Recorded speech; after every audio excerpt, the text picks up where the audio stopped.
Chapter 7, Section 3.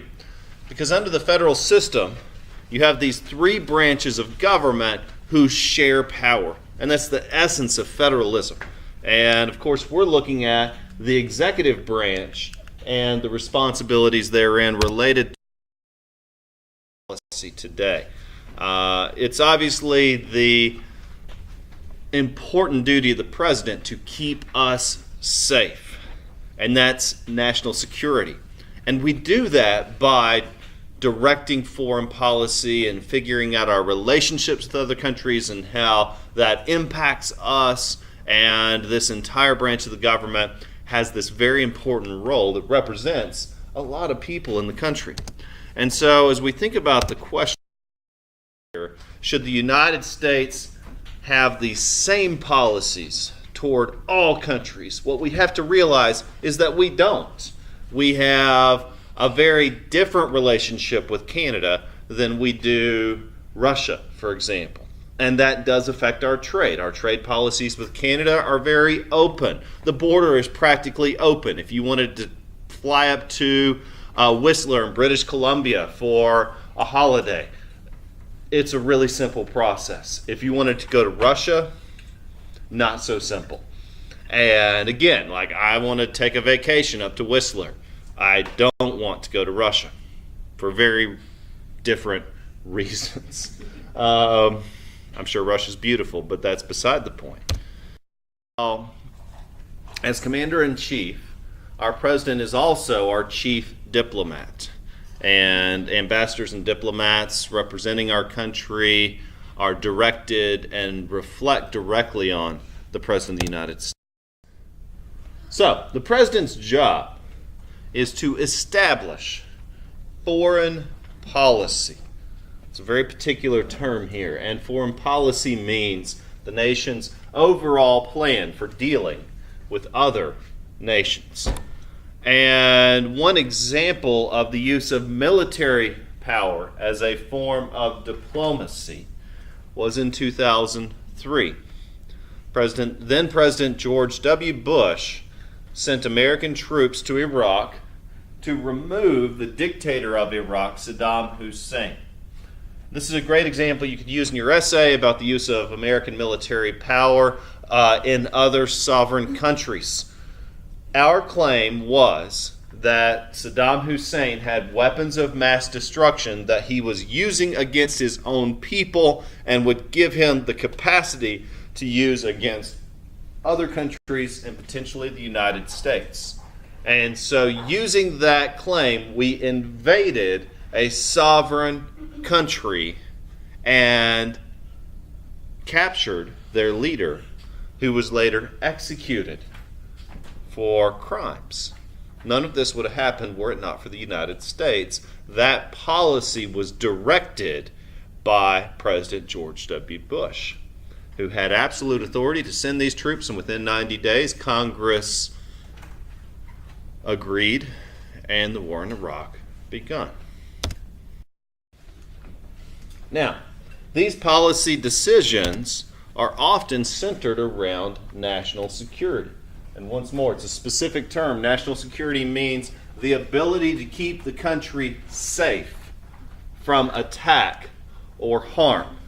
And this reminds me a lot of that first essay that I did with you guys in world history, that Athens claimed the right to invade and conquer Milos because they said might makes right, that for us to be safe, we must be strong.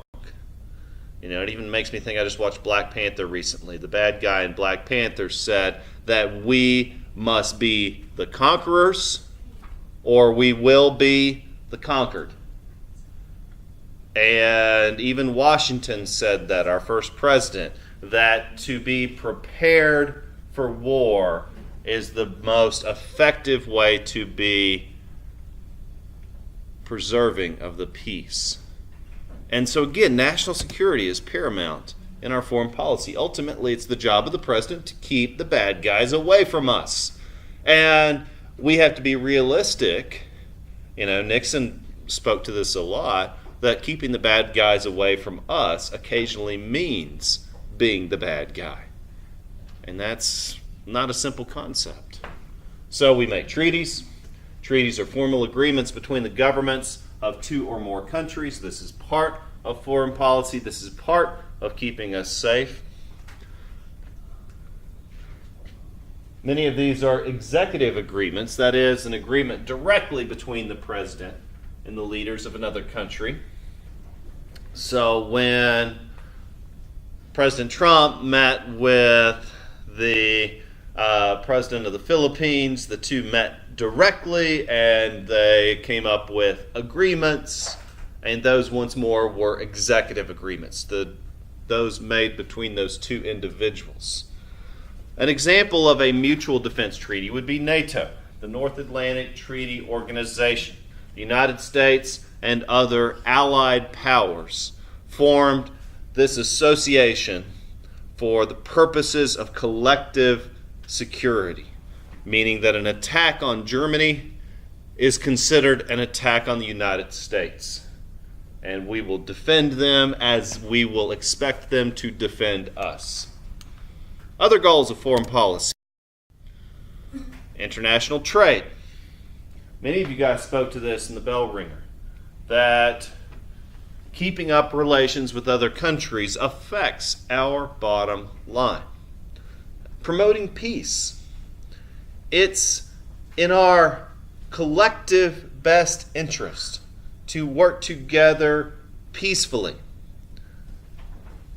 But also, we believe, as a democratic country, in promoting and preserving and protecting democracies around the world. And so we believe, as one of our fundamental aspects of who we are, that all people have the right to life, liberty, and the pursuit of happiness. And any way that we can promote and protect and preserve that around the world. And once more, that is one of the essential functions of the president. The president appoints ambassadors. Ambassadors are official representatives of the country's government. And so when you go out to the community, your behavior and conduct reflects on our school, just as when ambassadors go out around the world, their behavior and conduct reflects on our school. It is also the job of the president to facilitate, or even in some cases block, international trade. And there's two ways that the president can do this. Number one is through trade sanctions. Those are efforts to punish another nation by imposing trade barriers. So if Iran continues its nuclear weapons program, we will cease doing business with them, and we will use our diplomatic power to prevent other countries from doing business with them. This will hurt them economically, and this is a deterrent to keep them from building nuclear weapons. Also, embargoes. Embargoes are an agreement among a group of nations that prohibits all of them from trading with the target nation. And so in regard to the question, what is the most effective foreign policy tool? It depends on the situation once more. A president can sign mutual defense treaties, can appoint ambassadors, can establish trade, can even encourage democracy around the country. And